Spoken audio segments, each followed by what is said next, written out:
북한이 오늘 아침 대륙간 장거리 탄도미사일 ICBM을 동해상으로 고각 발사했습니다. 어젯밤 단거리 탄도미사일을 발사한 지 10시간 만입니다.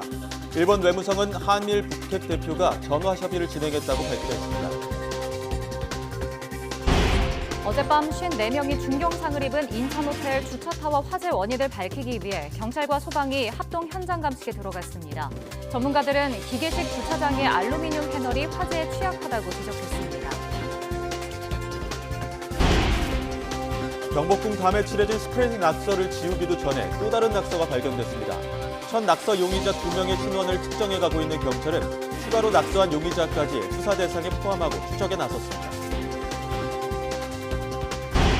국민의힘에서 비상대책위원장으로의 추대설이 나온 한동훈 법무부 장관이 오늘 예정했던 외부 일정을 돌연 취소했습니다.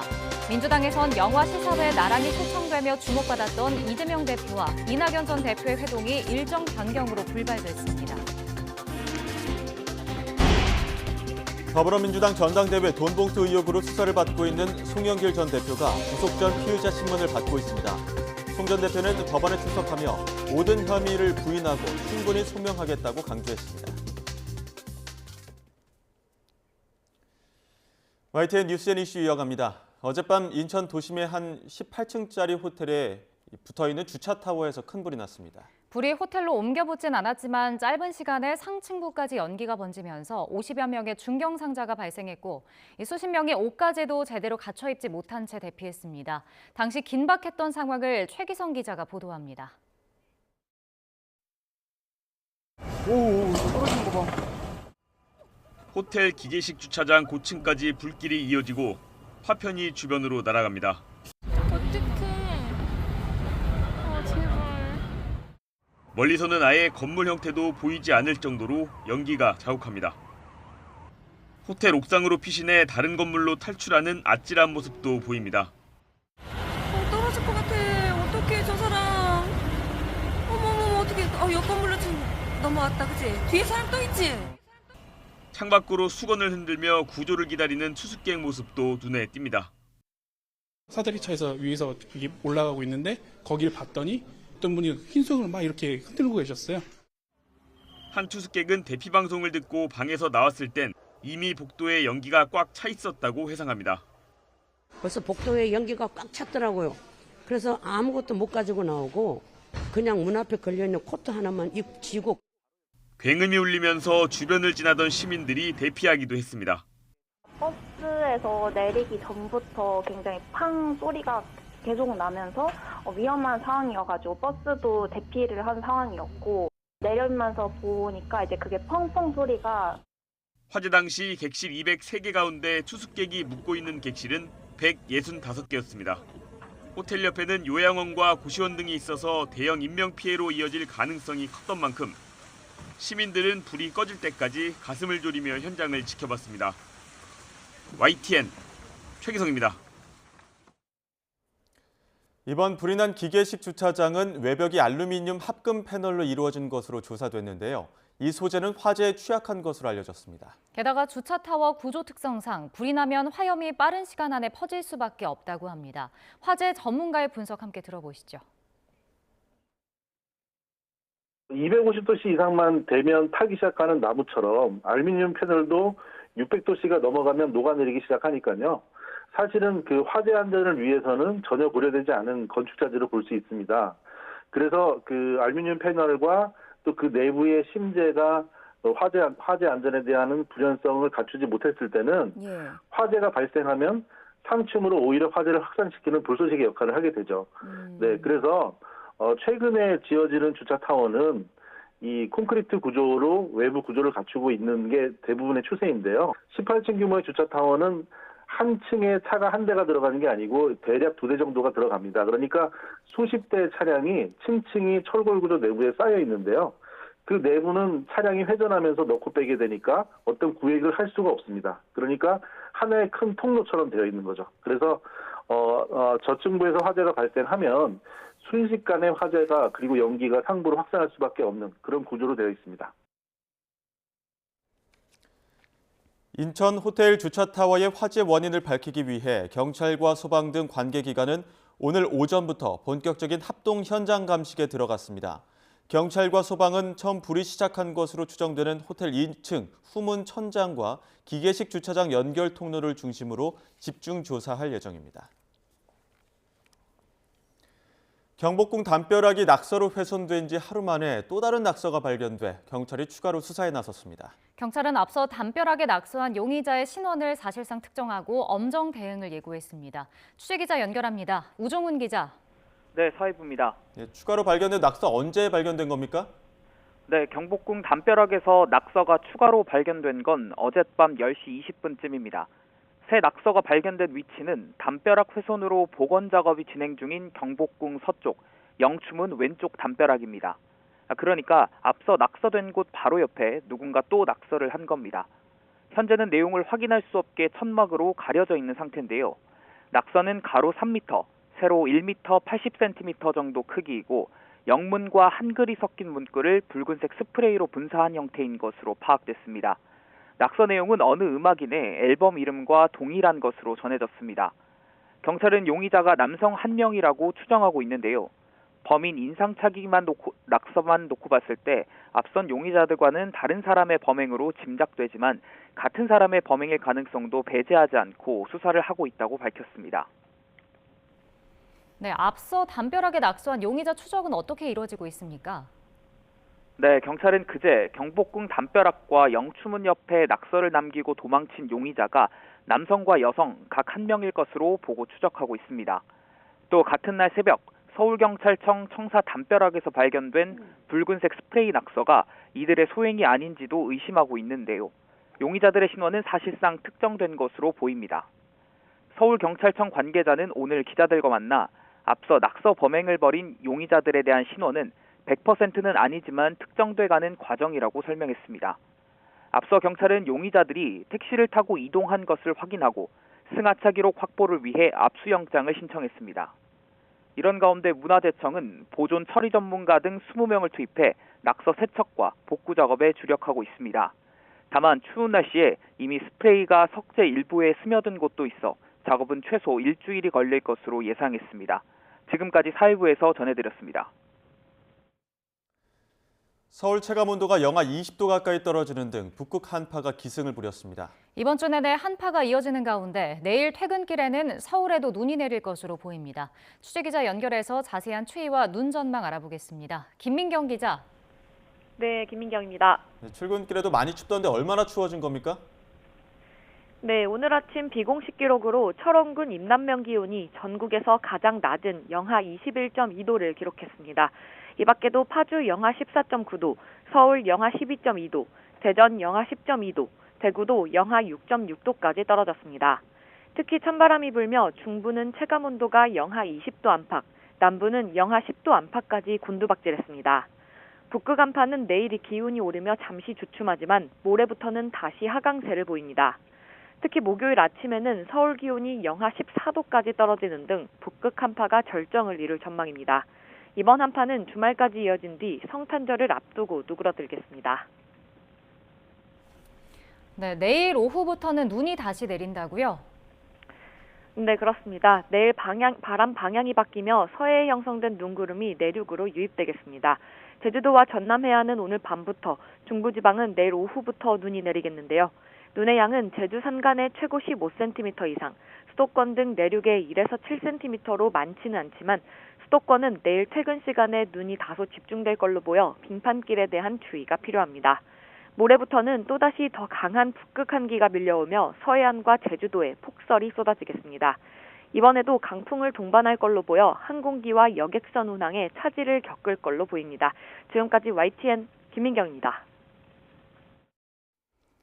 북한이 어젯밤에 이어 오늘 아침에도 동해상으로 탄도미사일을 발사했습니다. 합참은 어젯밤에는 단거리, 오늘 아침에는 장거리 탄도미사일을 발사했다고 설명했는데요. 이딴 미사일 도발 배경, 박원곤 이화여대 북한학과 교수와 함께 짚어보겠습니다. 교수님 나와 계십니까? 네, 안녕하세요. 네, 북한이 어젯밤에 이어 오늘 아침에도 또 탄도미사일을 발사했습니다. 어제 오늘 각각 단거리 또 장거리 탄도미사일을 발사했는데 일단 지금까지의 내용 좀 정리해 주시죠. 오늘 오전 8시 24분께 평양 일대에서 동해상으로 쏜 거로 대륙간 탄도미사일 ICBM이 확인이 되고요. 우리 그 군 당국의 발표에 따르면은 이것은 고각, 그러니까 정상 각도는 30도에서 45도인데 고각으로 발사해서 동해로 떨어졌다라고 얘기를 합니다.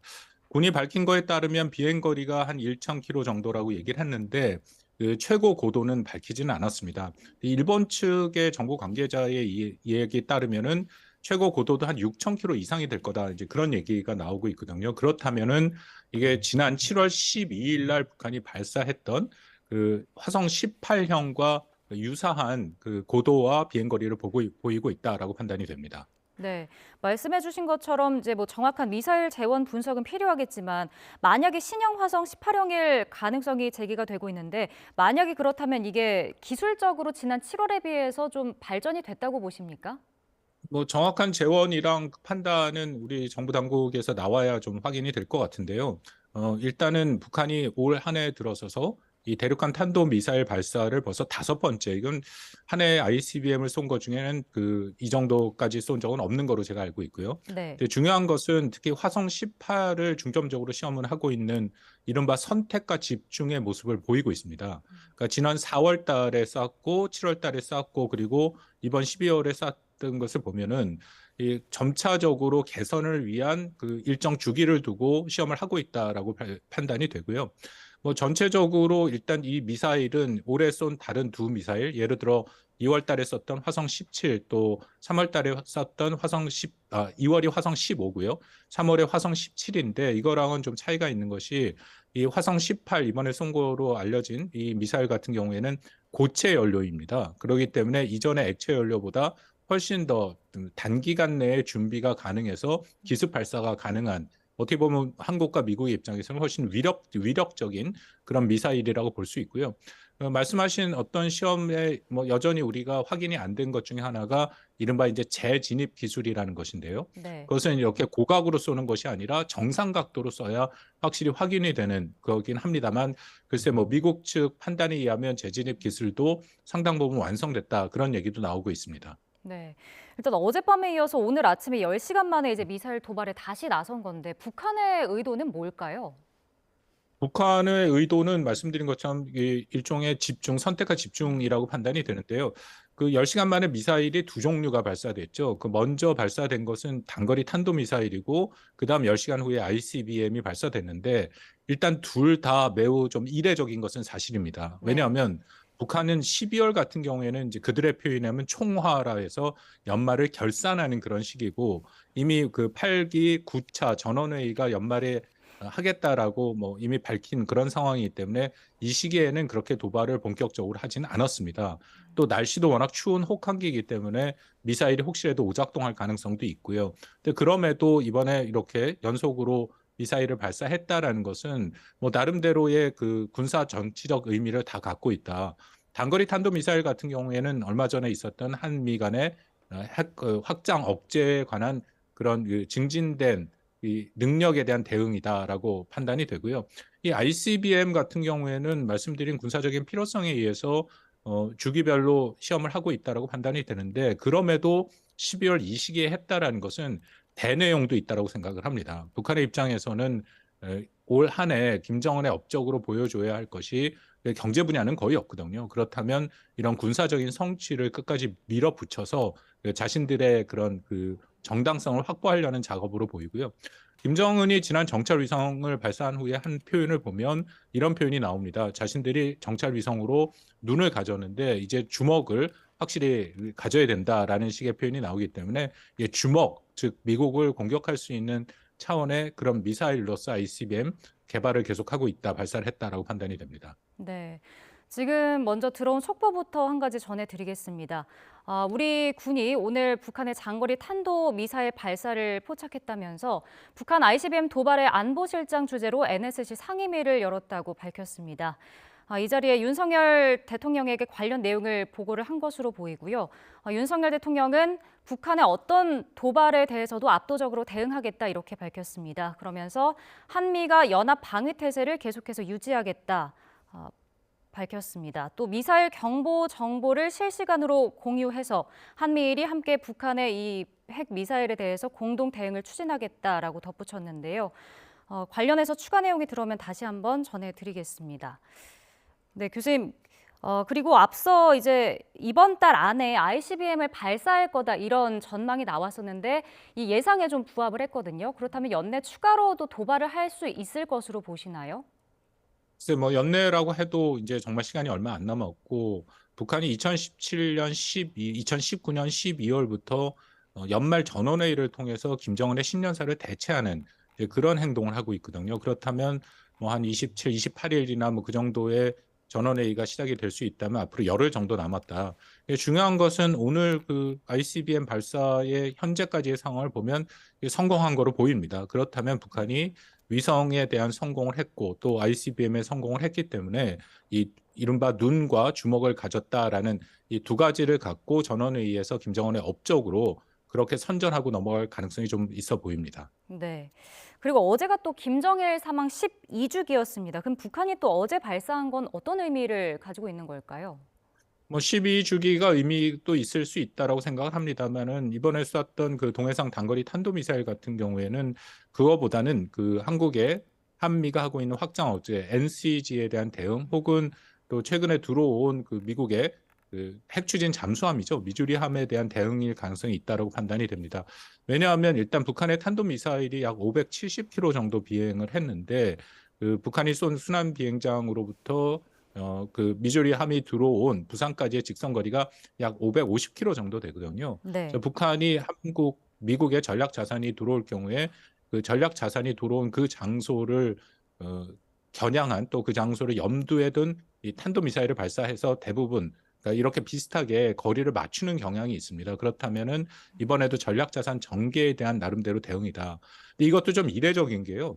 북한이 하반기 들어서 한미 또 혹은 한미일 또 그 미국의 전략 자산이 굉장히 많이 들어왔는데 거기에 일일이 대응을 하지 못했습니다. 안 한 것이 아니라 저는 못했다고 판단이 되는데 북한이 작년 같은 경우에는 뭐 굉장히 소모전을 하면서 대응을 했습니다만 그만한 능력이 되지 않는다라는 판단이고요.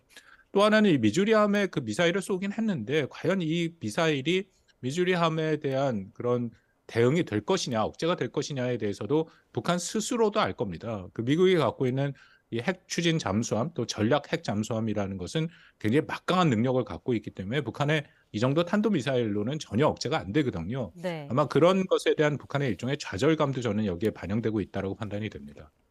네. 북한이 또 어제 미사일 발사하고 나서 바로 국방성 담화도 내놨었는데 한미 핵협의그룹 NCG 2차 결과에 좀 비난을 했습니다. 구체적으로 북한이 어떤 부분에 좀 반발을 했을 것으로 보시나요? 뭐 늘 한미가 대북 억제력을 강화하면 거기에 대해서 북한이 반응이 나오는데요. 그 북한의 반응의 정도에 따라서 한미의 억제력이 작동하는지 안 하는지가 오히려 역설적으로 확인이 됩니다. 말씀하신 것처럼 한미가 핵협의그룹 2차 회의 결과를 발표했는데 거기에 대해서 북한이 즉각적으로 국방성 대변인 담화가 나와서 매우 거칠게 비난을 했습니다. 그 의미는 그만큼 한미가 추진하고 있는 NCG가 상당 부분 북한의 억제 효과가 있다라는 것인데요. 우리 정부가 발표했던 핵심 내용을 그대로 받아서 얘기를 했습니다. 예를 들어서 내년 중반기까지 한미가 핵 전략 계획을 만들어서 확장 억제 구축을 완성하고 또 다음에 내년 8월에 을지 프리덤 실드 훈련, 한미 연합 훈련이죠. 여기서 공동으로 군사 훈련을 하겠다라는 그 내용이 발표된 것을 바로 그대로 북한이 받아 적으면서 이것이 매우 모험적이고 이것이 북한에 대한 공격적인 그런 작전과 계획이다라고 비판을 했습니다. 이런 내용들이 북한을 자극했다기보다는 북한에 대한 억지력을 강화했다라고 보는 것이 맞겠죠. 네.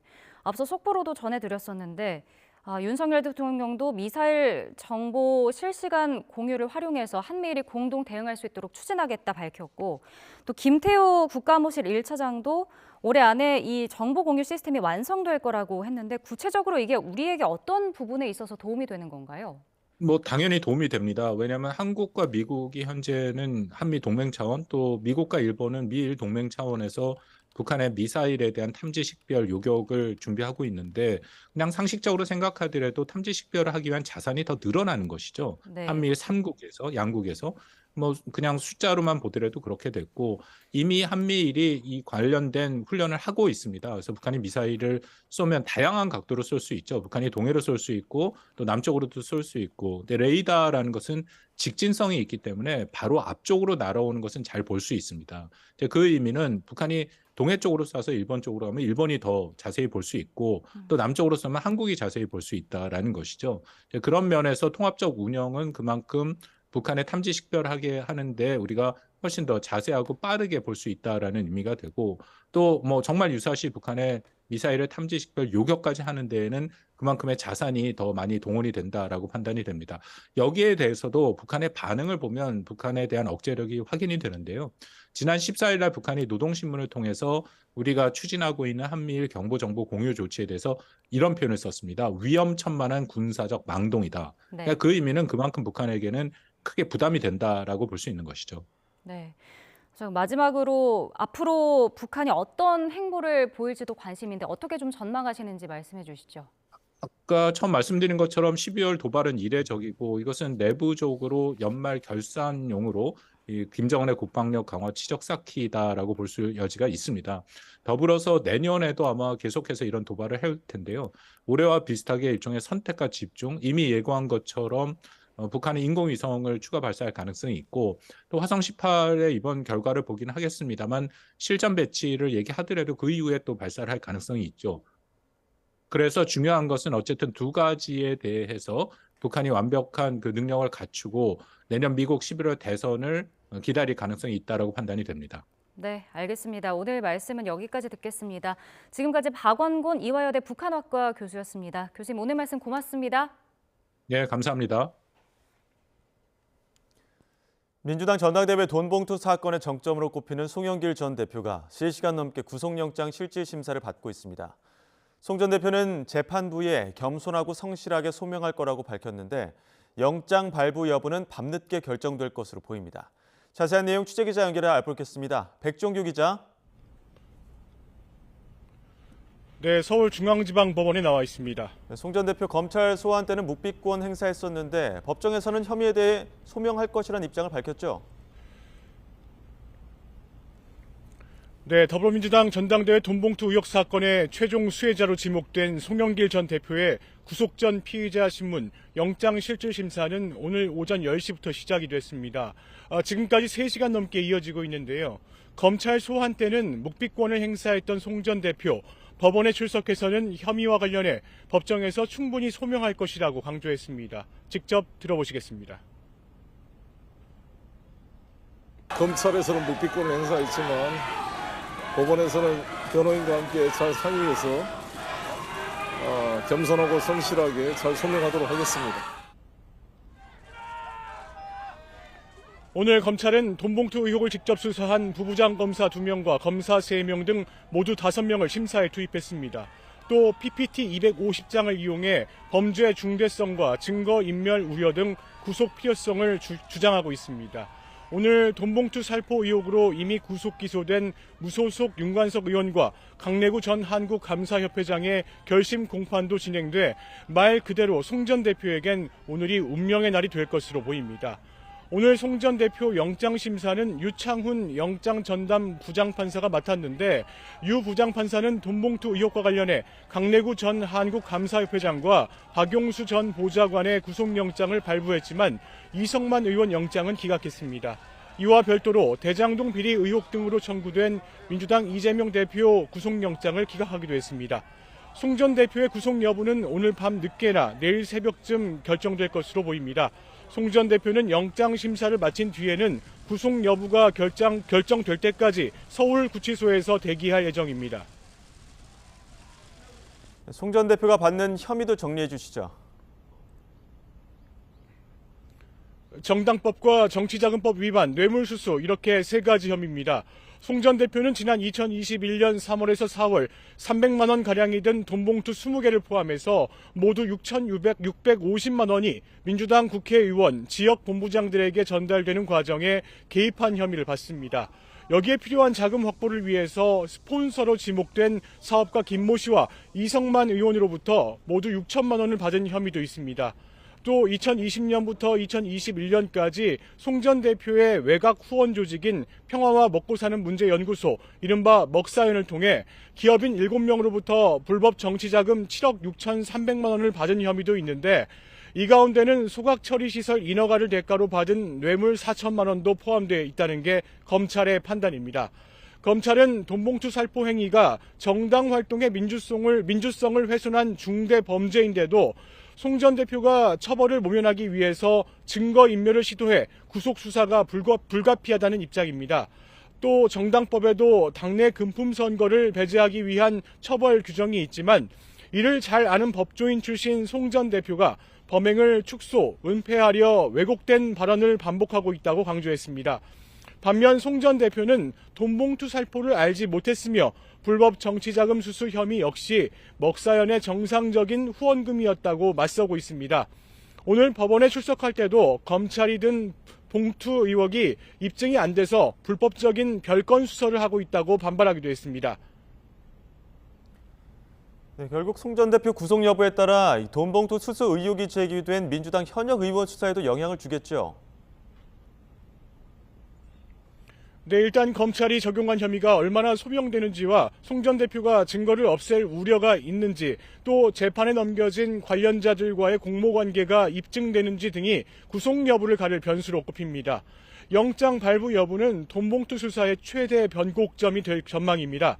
영장이 발부되면 정치기획수사라는 송 전 대표 측 주장은 힘을 잃게 되고 검찰 수사는 급물살을 탈 것으로 보입니다. 총선을 앞두고 돈봉투를 받은 것으로 의심되는 민주당 현역 의원의 줄소환도 본격화할 것으로 전망됩니다. 반면 영장이 기각되면 무리한 구속 시도였다는 비난과 함께 검찰 수사가 동력을 잃고 표류할 가능성이 작지 않습니다. 총선을 앞둔 민감한 시기인 만큼 수수 의심 의원 소환도 까다로워지는 등 정치적 후폭풍이 상당할 것으로 보입니다. 지금까지 서울중앙지방법원에서 YTN 백종규입니다. 총선을 앞두고 비대위 체제로 전환하기로 한 국민의힘에서는 새로운 비대위원장을 누구로 세울 것이냐를 놓고 갑론을박이 오가고 있습니다. 한동훈 카드가 유력하게 제기됐지만 찬반 입장차가 극명해 의원총회에서는 결론을 내지 못했는데요. 이용호 의원은 의총에서 특정 세력이 한동훈 대세론으로 몰아가려는 듯했다며 불편한 시각을 드러냈습니다. 특히 전당대회 시즌2라는 얘기까지 나왔다는데 오늘 오후 열리는 의원 원외위원장 연석회의는 어떤 분위기로 흐를지 이목이 집중되고 있습니다. 근데 이제 그날 저런 그 의총이 참 수준 낮게 치러졌다고 생각해요. 왜냐하면 첫 발언자가 나오자마자 한동훈 이렇게 했어요. 두 번째 발언자가 나오자마자 또 한동훈. 깜짝 놀랐어요. 그날 누구 이름을 지칭하는 것은 이게 토론이 아니에요. 그렇기 때문에 야 이건 좀 이상하다 이렇게 사람들이 제 주위에 있는 사람도 이거 뭐 낙점된 거야 뭐 이런 그런 얘기가 나오고 그랬는데 원래는 비대위원장 비상 상황에서 우리 당이 위기 극복을 어떻게 할 것이냐 이 토론으로 가야 되는 거예요. 이렇게 가야 되는 게 맞는데 처음부터 나오자마자 한동훈 이러니 이게 토론이 되겠어요. 그러니까 이제 그리고 또 한 가지는 그날 발언자 18분이었는데 한동훈이라는 이름을 거명한 사람은 3명입니다.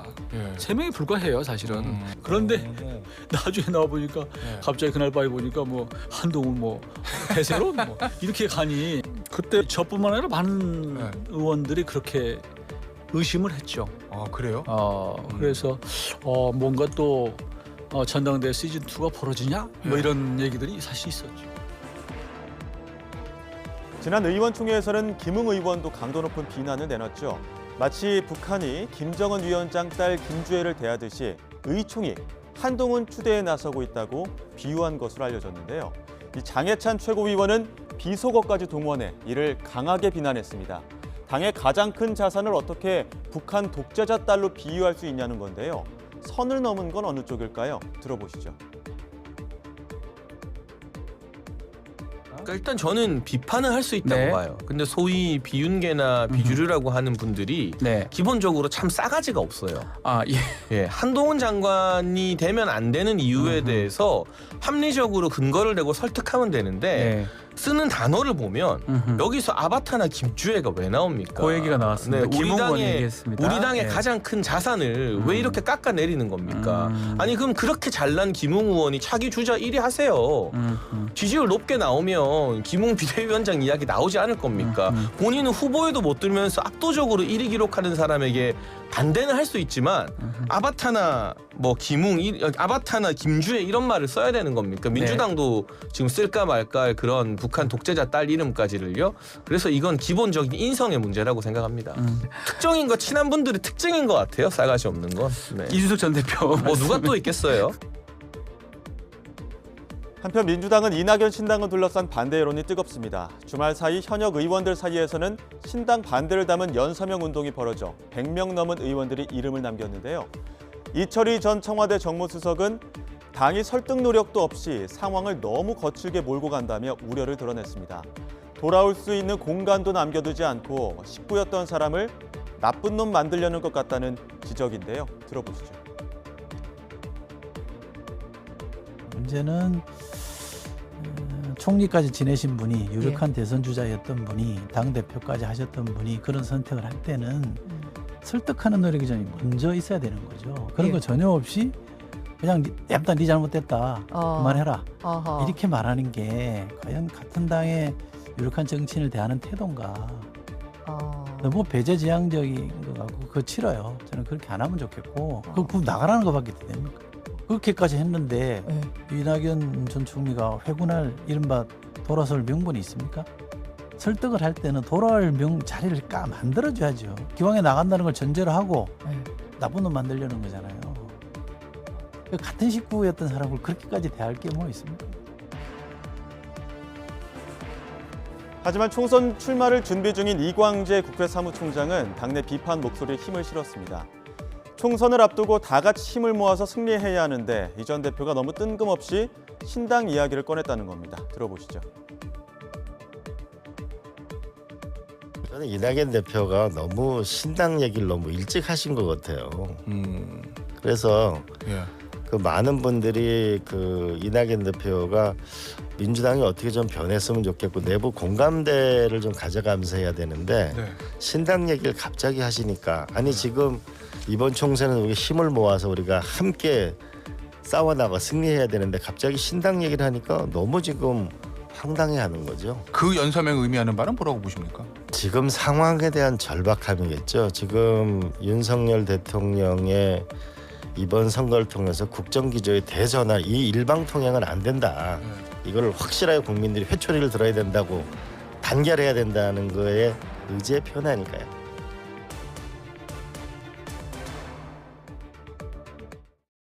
국민의힘은 비상대책위원장으로 국민 눈높이에 맞는 인물을 인선하겠다는 입장을 고수하며 한동훈 법무부 장관이 낙점됐다는 관측은 사실이 아니라고 밝혔습니다. 윤재옥 당대표 권한대행은 오늘 최고위 회의에서 최대한 많은 의견을 듣고 숙고해 당원과 국민 눈높이에 맞는 비대위원장을 모시겠다고 말했고 박정하 수석 대변인도 의견을 수렴해가는 과정이라고 답했습니다. 이런 가운데 한동훈 법무부 장관이 오늘 예정됐던 외부 일정을 돌연 취소했습니다. 한 장관은 오늘 오후 열리는 마을 변호사 10주년 기념식에 직접 참석할 예정이었지만 이노공 법무부 차관이 대신 참석하는 것으로 일정을 바꿨습니다. 한 장관은 오늘 비공개 외부 일정만 소화하는 것으로 전해졌습니다. 이를 두고 일각에선 국민의힘 비상대책위원장 차출론이 이어지면서 한 장관이 공개 행보를 자제하는 게 아니냐는 해석이 나옵니다. 더불어민주당 홍익표 원내대표는 이번 주 국회 인사청문회를 앞둔 장관 후보자들이 하나같이 부적격자라며 한동훈 법무부 장관을 비판했습니다. 홍 원내대표는 오늘 최고위원회의에서 한 장관이 정치에 마음이 있어 인사검증은 뒷전인 것 같다며 차라리 빨리 자리를 내려놓고 정치를 시작하라고 말했습니다. 이어 좋은 사람을 놓고 정책 질의를 하고 싶은데 윤석열 대통령이 국회에 장관을 시켜야 할지 말지 고민해야 하는 매우 어려운 숙제를 떠넘겼다고 지적했습니다.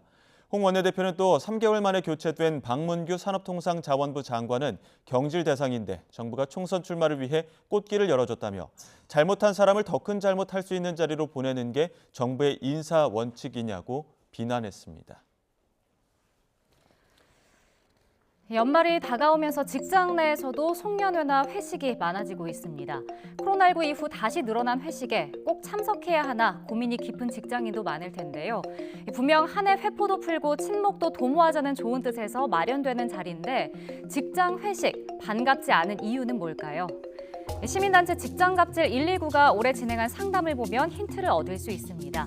전체 1,700여 건 상담 중에서 회식 관련 상담은 48건이었는데요. 상급자나 높은 직장 동료가 수직적 위계관계를 이용해서 회식을 강요한 갑질 사례가 62.5%로 나타났습니다. 또 회식에서 배제됐다는 경우도 37.5%로 나타났습니다. 사례를 살펴보면 회식이 너무 많다는 고충은 물론이고요. 술자리에 참석할수록 적극적인 직원으로 평가한다거나 내부 결제를 받아야만 회식을 가지 않을 수 있다는 내용도 있었습니다. 자유를 가장한 회식 강요는 술 강요로 이어지기도 했는데 회식에 늦게 왔다면서 세 잔의 술을 연거푸 마시게 했다는 제보도 있었고요. 또 노래방 회식에 가서 노래를 부르도록 강요하고 2차나 3차 회식까지 참석하기를 제안하는 경우도 있었습니다. 반면에 회사 내 관계 우위를 이용해서 회식에서 배제하기도 하는데 식사 시간은 물론이고 회식에 참석하지 못하게 하고 따돌림을 가하기도 했습니다. 그런데 이 같은 회식 갑질은 처벌을 받을 수 있습니다. 고용노동부의 직장 내 괴롭힘 진단 및 예방 대응 매뉴얼을 보면 회식 참여 강제는 엄연한 괴롭힘으로 명시돼 있는데요. 근로기준법상 직장 내 괴롭힘 조항을 위반하면 3년 이하 징역 또는 3천만 원 이하 벌금에 처해집니다. 꼭 회식을 해야만 소통이 되고 단합을 할 수 있다는 관점을 바꿀 필요가 있다는 지적도 나오는데요. 회식과 술 강요란 낡은 인식은 줄여가면서 상호 배려하는 성숙한 조직 문화를 지향해야 할 것으로 보입니다. 한낮에도 북극 한파의 기세가 매섭습니다. 기온이 가장 크게 오를 시간대지만 대부분 지역이 영하권에 머물고 있고요. 현재 서울 기온은 영하 4도, 칼바람의 체감 온도는 영하 7도 안팎을 보이고 있습니다. 이번 추위는 주 후반까지 길게 이어질 것으로 보입니다. 건강관리 잘 해주시고요. 수도 계량기 동파 사고 등 주변 시설물 점검도 철저히 해주시기 바랍니다. 오늘 전국적으로 맑은 하늘이 함께하고 있습니다. 다만 낮 동안에도 찬바람이 강하게 불고 있는데요. 경기와 강원을 중심으로 한파특보가 이어지는 가운데 오늘 낮 기온은 서울 영하 2도, 청주 영하 1도, 광주와 대구 2도가 예상됩니다. 추위 속 제주도와 전남 해안은 오늘 밤부터, 중부지방은 내일 오후부터 눈이 내리겠습니다. 서쪽 지방은 주 후반까지 눈 소식이 잦을 것으로 보입니다. 북극 한파는 내일 기온이 오르며 잠시 주춤하겠지만 모레부터 다시 하강세를 보이겠습니다. 특히 목요일에는 서울 아침 기온이 영하 14도까지 곤두박질하며 올겨울 들어 가장 추운 날씨가 찾아올 전망입니다. 강추위 속 도로 곳곳이 빙판을 이루는 곳이 많습니다. 특히 내일부터는 또다시 눈 예보가 나와 있으니까요. 보행자 안전과 교통안전에 각별히 유의하시기 바랍니다. 지금까지 YTN 원희다입니다. 내년에 여성과 고령층의 경제활동 증가로 취업자 수가 20만 명 늘어날 거란 전망이 나왔습니다. 한국개발연구원과 한국은행 등은 고용노동부가 개최한 일자리 정책 포럼에서 이 같은 내용의 내년 고용 전망을 발표했습니다. 내년 취업자 수 증가폭에 대해 한국개발연구원은 21만 명, 한국은행은 26만 명, 한국노동연구원은 24만 명으로 각각 전망했습니다. 각 기관은 여성과 고령층의 경제활동 참여가 확대돼 전체적으로 견조한 고용 상황 개선세를 보일 거라고 설명했습니다. 북한이 어젯밤 단거리 탄도미사일에 이어 오늘 아침 대륙간 탄도미사일 ICBM을 발사한 것과 관련해 군 당국이 대북 경고 성명을 발표합니다. 현장 연결해서 들어보시죠. 한반도는 물론 국제사회의 평화와 안정을 해치는 중대한 도발 행위이며 유엔 안보리 결의를 명백히 위반한 것이다. 우리 군은 한반도와 영내 군사적 긴장을 고조시키고 있는 북한의 무모한 도발 행위를 강력히 규탄하며 이를 즉각 중단할 것을 촉구한다. 우리 군의 거듭된 경고에도 불구하고 북한은 위협적 도발을 지속 감행하고 있다. 이후 발생하는 모든 사태에 대한 책임은 전적으로 북한에게 있음을 다시 한번 엄중히 경고한다.